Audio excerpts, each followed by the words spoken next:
Hey friends, welcome back to more Reddit stories about entitled people, crazy people, and everything in between. So be sure to subscribe if you're new here for more Reddit content, and let's get into it. Being stuck in my own house isn't an emergency. I'll make an emergency. So I am a Tennessee boy who moved to Fargo, North Dakota about a year ago. Needless to say, these winters have brought a lot of new experiences for me. So far, there's been about 4 feet of snowfall this winter. It stays cold enough here that it doesn't melt. Luckily, my property management group takes care of the plowing, or so they said. I live on an end unit where they pile the snow they plow from the roads. This is frustrating because it blocks the route I take to get to my yard. My pup and I have difficulty getting to the yard, but I've carved steps into the snow to make it easier. So I have a 15-foot pile on the right side of my townhome, and to the left side I have my neighbor's driveway. Last night there was a wind blizzard. It wasn't snowing, but the wind blew around a bunch of snow which piled up right in front of my garage, since all the snow blew right up against the aforementioned snow pile. I have a Jeep Wrangler, and it had no chance of making it over the pile in front of my garage. I wait until 7:30 p.m. to see that the plows haven't come. It's Sunday, so I was in the house for the day anyways. Now I'm concerned they won't come since only N units were really affected by the blizzard. I call the property management group after business hours to inform them of the predicament. I told them that I can't get out, and I need to get to work tomorrow, and I would like to get groceries tonight. They said that they do not consider this an emergency. I held my breath and counted to 5 before I responded with, "How is this not an emergency? I can't get groceries or get to work. I need to work so I can pay rent. I feel like this is a win for both of us." She responds with the Karen-like tone with, "Well, your lease doesn't declare that as an emergency, and we're not sending plows tonight. I'm sorry." I realize there's nothing else to say. I respond with an okay then. Again with her Karen tone. "Thank you, bye." This is where the revenge starts. My significant other and I decide to shovel the driveway ourselves, just my vehicle's side since she has the day off tomorrow. We shovel outside where the wind chill is -30 for an hour and a half. Since I can't toss snow 15 feet into the air on top of the snow pile, and it would be very rude to throw it in my neighbor's driveway, I decide to throw all of it on the road. I almost quit a couple of times, but through revenge-inspired determination, we finished. Once we had been shoveling for about 30 minutes, we noticed the other neighbors on other N units started following suit and throwing their snow on the road. Now the whole neighborhood has about 5 massive snow piles in the street that no normal vehicle will make it over. I figure my significant other and I have burned enough calories to get a frozen hot chocolate from DQ. I take the Jeep out for a 30-minute round trip. As I'm sipping my delicious frozen beverage and seeing my garage door open, I see that there's a plow picking up all the snow from the roads and everyone's driveway. For some reason, the sound of plows picking up all the snow made my frozen hot chocolate the best one I've ever had. Sister, brother-in-law, and young children pulled over by police, guns drawn. My sister and her family spent all day playing and enjoying the weather lakeside. No altercations or weird interactions with anyone else. Picturesque day.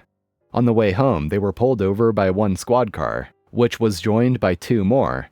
Guns were drawn on them. The police told my brother-in-law to place his keys on the roof of the car and made them both stick their hands out the car windows.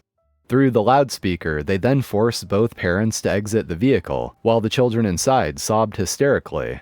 The parents were directed to walk backwards with their hands up or hands on their heads. Then they were apprehended and handcuffed. When both parents, shaking, kept asking what was going on and what all this was about, they were finally told matter-of-factly that the car was stolen. My brother-in-law was incredulous and asked them what they mean. His license and registration were in the vehicle and all the paperwork and VIN match. The car is his and has been for quite some time. Not a recent purchase or anything to that effect. Eventually the police ran the information again and talked amongst themselves, and basically said, "Huh, that's weird. It came up as stolen." They were then let go without any further explanation or apology. My sister and her children absolutely shaking from the experience. The only thing we can think is that they misran one of the digits or something, but none of this sounds appropriate or excusable. And a commenter here said, "OP, as a few others have mentioned, there are a few possible scenarios. This could have been a misread license plate by a camera and not confirmed by the responding officers, or it could have been an officer typing in the wrong plate. Your brother-in-law can file a Freedom of Information Act request, FOIA, to get the call card and notes to see what the officers documented about the incident. He could also call the non-emergency number and ask to speak with the supervisor. He may be able to get answers more quickly this way. Ultimately, if there was an error made, have your brother-in-law file a complaint. Don't expect too much to come from it, other than that the police department should take corrective action and training to make sure it doesn't happen again. It may even be quick and informal training, but it's better than letting it slip through the cracks. I only hit you 3 times. You're just overreacting. Why did you need to call the police? I did nothing wrong. For some context, I work at a busy medical clinic that is its own standalone entity, no hospital attached to the clinic. We have 50+ rooms being used at any given time, and have an urgent care that allows for walk-in appointments. Yesterday I was asked if I would be able to stay after my normal shift to cover urgent care, as the PA working had a sick kid. Not a problem, I do this all the time, and I'm happy with the overtime and knowing it's either incredibly busy in the urgent care until doors close, or it's completely dead. Yesterday we saw basically no one after 4 p.m. We are open until 10 p.m. All that changes when 45 seconds prior to closing, in comes Boomer, Boomer's husband, son-in-law, and 2 grandchildren. I hear, "Glad we made it. Looks like you guys were just about to go home." Front desk staff checks Boomer into the computer, and then hands her an iPad to do her intake forms as she was a brand new patient for our clinic. Cue the stereotypical back in my day BS I hear multiple times a day about how the iPad is so difficult to fill out for anyone who isn't a child. In the interest of getting home sooner, I decide to get her back into a room, get tests started, and help her with the iPad. Going through the intake questions, everything seemed fine. A few minutes go by when Boomer's husband starts yelling, and I mean screaming at the top of his lungs at me that the wheelchair, quote, didn't have the leg rests like the hospital's wheelchairs did. Why don't you have those wheelchairs here? No problem, I can help with that. Literally part of my job. I showed them how to use the wheelchair, got her legs supported, and continued asking questions. Then Boomer and husband start screaming, telling me the clinic is too cold, that I should have offered her a warmed blanket, coffee, and some kind of item to eat prior to bringing her back to the room. Like this is a restaurant or 5-star resort. At this point, I was flabbergasted. I've spent 15 minutes in the room with the patient helping with the iPad, explaining, "A friend who you treated like family and had cancer has no medical relevance to your medical history," and trying to keep the rest of the family comfortable as their wife, mother-in-law, and grandmother was being treated. I looked at them and said, "We don't have any warmed blankets as this is not an emergency room or surgical center, but I can try to find a few gowns or towels we can use as blankets." Nope, continued screaming and complaining.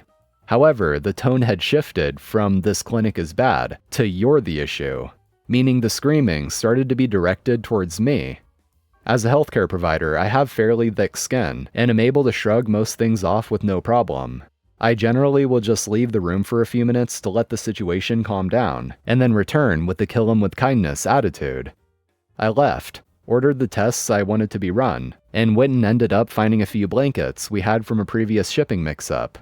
I walked back into the room, smile on my face, ready to give them the good news that nothing seems to be abnormal on any of the tests, and she will be completely fine in a few days. Oh boy, was I wrong, in more ways than I could have thought. I opened the door and feel like I was being clotheslined. I stumbled backwards, supporting myself with the door, look up, and see husband going in for another punch. A total of 3 punches connected with my face before son-in-law was able to hold husband back enough for me to leave the room. We have panic buttons placed around the clinic, and I told one of the clinic staff to call the police and push the panic button. Told them under no circumstances do you enter that room. Few minutes go by and you hear sirens approaching, shortly followed by 3 police officers coming into the clinic. I explain the situation to the police, explain I am not looking to press charges. I just want husband removed from the location so I can treat his wife. Police understand and say they will remove the husband and have him trespassed from the property. Husband must have heard this through the door because he swung the door open, smacking his grandchildren who were sitting behind the door quietly the whole time. The police saw this, grabbed husband and detained him in cuffs immediately. They then explained he could be charged with 2 counts of aggravated assault and a count of aggravated assault on a juvenile. He turns ghostly white, turns to me and says, "I only hit you 3 times, you're just overreacting. Why did you need to call the police? I did nothing wrong." Now our policy is quite black and white in regards to unruly patients, especially since we are an outpatient clinic and not an emergency room. Absolutely zero, and I mean zero tolerance for verbal, physical, or sexual abuse of any staff member or patient by any patient, family, or guest will be tolerated. I mean, I was punched 3 times by a dude I wasn't even treating, close to 30 minutes now past closing time after a 10-hour shift. I don't know what constitutes calling the police to this dude, but I feel this was warranted. Once husband had been removed from the room, I returned to the patient, now in tears because her husband was just taken away by police. She is yelling at me that I, quote, should have known he was just having fun and joking. I couldn't believe what I was hearing. I ended up giving the son-in-law the directions for her care that I had written on her discharge sheet. I checked out her grandchildren, no injuries other than a very small abrasion on one of their arms, and escorted them out of the clinic. Seriously could not have made this crap up. After being assaulted by her husband, I was the one in the wrong for calling the cops? Nah, that ain't right. Normally love my job, but last night was a tough one. Edit. Wow, didn't realize how not pressing charges lets them off. My bad, guys. I will chat with my bosses tomorrow and see how I can press charges. Sorry guys, I'll get that changed right quick. Second edit. Just got off the phone with the officer on scene. Guy was charged with 3 different counts and arrested last night, currently being held in jail.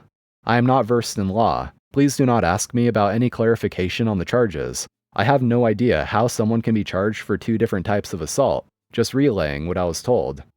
Aggravated assault on medical personnel, Class D felony, assault in 3rd degree, misdemeanor, disturbing the peace, misdemeanor. Third edit. Spoke with my clinic manager, the doctor I work for, director of clinic operation, VP of safety, chief legal counsel, second legal counsel, COO and CEO for about 2 hours today, 2 days after the incident. We are going to be implementing a new policy regarding workplace incidents.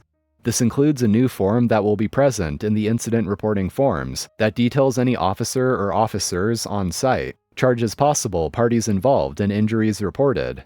This is in addition to the standard incident report and is meant for possible litigation in the future, hopefully decreasing the chance of someone getting off without penalty with this sort of action. I was told I will be covered and represented by the company's counsel, who are going to be pressing civil charges against the family in question. Also brought up needing to do a wellness check on the family, and the patient specifically. Was told this will be looked into and followed up on. Alright guys, that's going to be all for today. Thank you for watching, I appreciate it. Be sure to like and subscribe for more Reddit content, and I'll see you all in the next one.